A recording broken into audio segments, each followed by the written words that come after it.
Pagkatapos ng klase, pinaghintay ako ng nanay ko kasi sabay daw kami uuwi. Kaya dumiretso ako sa McDo malapit sa school para hintayin siya.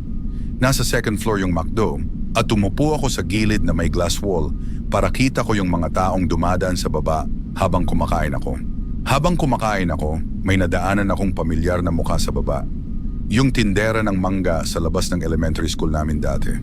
Madumi ang itsura niya, parang may putik sa mukha at sa damit. Di naman kami close, pero halos araw-araw akong bumibili sa kanya noon kasi sobrang sarap ng sausawan niya. Ilang sandali lang, dumating na yung nanay ko.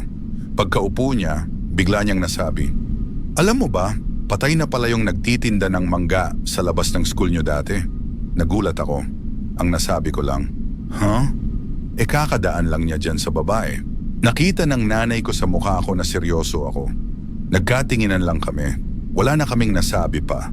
Parang pareho naming naintindihan na wag na naming pag-usapan. Baka kasi sundan pa kami pauwi.